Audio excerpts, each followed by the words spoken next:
Assalamualaikum warahmatullahi wabarakatuh. Kami dari kelompok 3 kelas 4 yang beranggotakan saya, Riki Chandra Dumawan, NPP 300580, absen 9. Saya Agam Revaldi, NPP 300404, absen 7.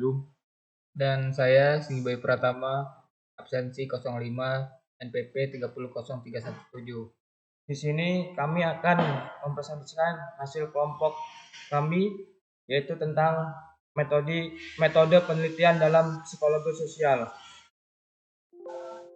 Yang lanjut, yang pertama saya akan menjelaskan tentang pengertian psikologi sosial.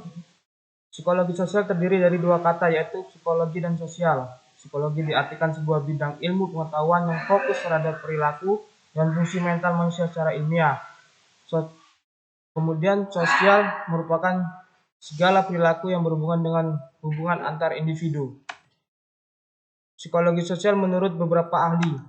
Yang pertama menurut Haber-Boner yang menyatakan psikologi sosial merupakan ilmu pengetahuan yang mempelajari tentang tingkah laku manusia. Kemudian yang kedua ialah menurut Shaw dan Costanzo yang menyatakan bahwa psikologi sosial merupakan ilmu pengetahuan yang mempelajari tentang tingkah laku individu yang merupakan rangsangan sosial. Kemudian yang ketiga menurut Kimball Young yang menyatakan bahwa psikologi sosial merupakan studi tentang proses interaksi individu. Kemudian yang terakhir menurut Secord dan Beckman yang menyatakan bahwa psikologi sosial merupakan ilmu yang mempelajari individu dan konteks sosial. Jadi, pengertian psikologi sosial bisa diartikan juga merupakan bidang keilmuan yang mempelajari tentang perilaku dan mental manusia yang berkaitan dengan hubungan antar individu dalam masyarakat. Secara garis besar, psikologi sosial adalah salah satu cabang ilmu psikologi yang mengkaji tingkah laku individu dalam situasi sosial dengan melakukan kajian dan analisis tentang bagaimana manusia mempengaruhi dan dipengaruhi oleh lingkungan sosialnya. Kemudian Shaw dan Costanzo membagi ruang lingkup psikologi sosial menjadi 3, yaitu yang pertama, studi tentang pengaruh sosial terhadap proses pada individu yang dicontohkan seperti studi tentang persepsi, motivasi, proses belajar. Kemudian yang kedua, studi tentang proses individu bersama seperti bahasa, sikap, perilaku, dan lainnya. Kemudian yang ketiga, ialah studi tentang interaksi dalam kelompok, misalnya kepemimpinan, komunikasi, persaingan, kerjasama, dan lainnya. Kemudian manfaat mempelajari psikologi sosial. Yang pertama ialah memberikan gambaran kepada manusia tentang bagaimana menjalin hubungan yang ideal antar sesama manusia sebagai makhluk sosial. Yang kedua, mencegah terjadinya konflik di antara individu manusia yang disebabkan oleh ego dari setiap individu dalam hubungannya dengan masyarakat. Kemudian yang tiga, memberikan solusi ketika konflik muncul di dalam kelompok masyarakat dengan psikologi sosial. Manusia bisa memahami karakter suatu masyarakat sehingga mudah untuk menemukan solusi dari konflik yang tengah terjadi dalam masyarakat. Dan yang keempat, sebagai pedoman masyarakat dalam mengelola perbedaan antara individu dalam masyarakat dan juga menjadikan perbedaan itu sebagai pemerkuat hubungan sosial dalam masyarakat untuk mencapai tujuan bersama. Metode penelitian dalam psikologi. Metode penelitian sosial merupakan salah satu solusi yang harus dikembangkan oleh semua kalangan agar mampu menutupi semua persalahan tersebut guna terciptanya masyarakat yang berkompeten dalam segala hal agar dapat secara mudah memecahkan persoalan dalam masyarakat. Penelitian sosial dapat digunakan sebagai penyelidikan yang dirancang untuk menambah ilmu pengetahuan sosial, gejala sosial, atau praktik-praktik sosial. Istilah sosial ini menunjuk pada hubungan-hubungan antara dan di antara orang-orang, kelompok-kelompok seperti keluarga, institusi, atau sekolah, komunitas, organisasi, dan lain sebagainya, dan lingkungan yang lebih besar. Sebagai ilmu psikologi memiliki metode tersendiri dalam melakukan berbagai penelitian berkaitan dengan tingkah laku manusia maupun hewan, karena setiap individu pasti mempunyai tingkah laku individual seperti tanggapan, berpikir, perasaan, dan mempunyai tingkah laku sosial seperti kerjasama, konflik, kebiasaan sosial, dan aktivitas-aktivitas sosial. Kemudian ada beberapa metodologi penelitian dalam psikologi yang banyak digunakan dalam penelitian, yaitu yang pertama survei, kedua eksperimen, ketiga penelitian korelasional, keempat penelitian eksperimen kuasi, dan yang kelima penelitian evaluasi.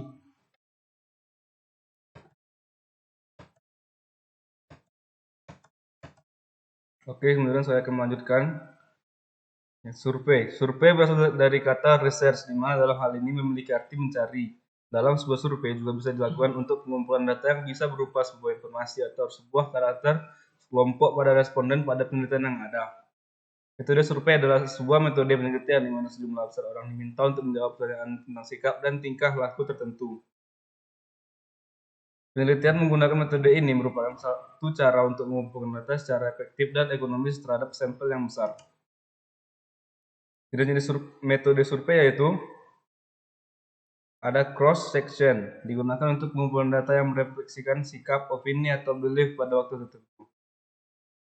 Longitudinal, salah satu prosedur survei yang pengumpulan datanya dilakukan pada waktu yang lama.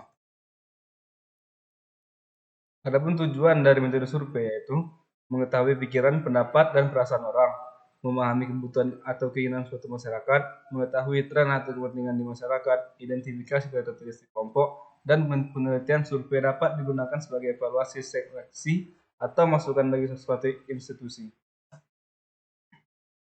Yang kedua ada eksperimen. Penelitian eksperimen adalah sebuah desain penelitian kuantitatif untuk menemukan efek dari sebab yang diduga. Penelitian eksperimen merupakan suatu organisasi yang dibuat agar terjadi dalam suatu kondisi yang terkontrol ketat, di mana satu atau lebih faktor dimanipulasi serta divariasikan dan faktor lain dibuat konstan dengan tujuan kausalitas atau menggambarkan hubungan sebab akibat. Penelitian metode eksperimen dalam psikologi mempunyai beberapa karakteristik seperti berikut ini, yaitu manipulasi variabel independen, memonitor efek perlakuan, fenomena yang disengaja, kontrol, faktor variasi, dan faktor konstan, juga randomisasi. Beberapa tipe metode eksperimen dalam psikologi sosial yaitu ada eksperimen laboratorium, eksperimen lapangan, dan eksperimen alamiah. Yang ketiga ada penelitian korelasi. Penelitian korelasi Yonal adalah rancangan penelitian yang meneliti hubungan antar variabel dalam konteks sosial nyata. Rancangan korelasional memiliki tujuan mengungkap hubungan antar variabel yang secara alamiah telah terjadi. Berbeda dengan penelitian yang menggunakan rancangan eksperimental yang melibatkan manipulasi aktif dan peneliti. Penelitian yang menggunakan rancangan korelasional tidak membolehkan terjadinya proses manipulasi. Penelitian korelasional hanya mempertanyakan besaran hubungan di antara dua variabel. Di dalam rancangan ini tidak terdapat pemilihan antar variabel bebas dan variabel bergantung. Ada dua jenis korelasional, yaitu yang pertama eksplanasi atau penjelasan, yaitu korelasi yang bertujuan untuk mengetahui sejauh mana hubungan antar variabel. Memiliki ciri-ciri sebagai berikut, yaitu terdiri dari dua atau lebih variabel, mengukur pada satu waktu, terdapat minimal dua skor sebagai satu kelompok. Yang kedua ada prediksi, yaitu korelasi yang bertujuan untuk memprediksi suatu variabel outcome.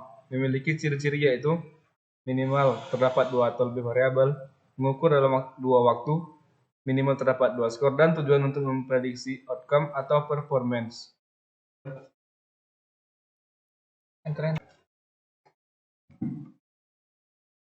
Kelemahan utama dalam metode penelitian korelasi yaitu riset ini tidak dapat memberikan bukti yang jelas tentang hubungan sebab akibat atau research causality problem. Problem kausalitas terbalik terjadi ketika dua variabel saling berkorelasi, namun kedua variabel bisa sama-sama menjadi penyebab dan menjadi akibat. Ada dua kelebihan penelitian korelasional, yaitu peneliti tidak mempunyai kesempatan untuk intervensi sehingga desain korelasinya merupakan metode terbaik untuk memahami hubungan antara berbagai faktor kehidupan manusia. Kelebihan kedua adalah efisiensi, di mana studi korelasional tidak memungkinkan penelitian mengumpulkan lebih banyak informasi dan menguji lebih banyak hubungan. Lanjut keempat, penelitian eksperimen kuasi. Eksperimen kuasi atau disebut dengan eksperimen semu merupakan penelitian eksperimental di mana unit eksperimen dimasukkan ke dalam kelompok eksperimen dan kelompok kontrol tanpa melalui randomisasi. Umumnya, jenis penelitian eksperimen kuasi digunakan pada penelitian yang secara real di lapangan tidak memungkinkan untuk melakukan randomisasi subjek atau unit eksperimen. Tujuan eksperimen kuasi sama dengan eksperimen acak, yaitu menguji hipotesis berupa deskripsi kausal atau penyebab yang dapat dimanipulasi oleh peneliti. Adapun rancangan kelompok eksperimen kuasi yaitu rancangan kelompok tak setara atau non-covalent group design. Biasanya perilaku kelompok eksperimen atau kelompok kontrol diukur sebelum dan sesudah perlakuan. Interrupt time series design biasanya efek perlakuan disimpulkan dari pembandingan pengukuran perilaku yang dilakukan beberapa kali sebelum perlakuan dengan pengukuran perilaku yang dilakukan beberapa kali sesudah perlakuan. Yang terakhir, kelima, penelitian evaluasi. Kata evaluasi penilaian merupakan suatu program biasanya dilakukan pada suatu waktu tertentu atau pada suatu tahap tertentu dengan membandingkan keadaan yang nyata dengan keadaan yang diharapkan dalam program tersebut. Penelitian evaluasi pada dasarnya merupakan bagian dari penelitian terapan. Arti evaluatif mengarah pada sifat dari suatu kegiatan. Penelitian evaluasi adalah kegiatan penelitian yang sifatnya mengevaluasi suatu kegiatan program yang bertujuan untuk mengukur keberhasilan suatu kegiatan program dan menentukan keberhasilan suatu program dan apakah telah sesuai dengan yang diharapkan. Secara umum, tujuan dari penelitian evaluasi adalah untuk merancang, menyempurnakan, dan menguji pelaksanaan suatu program.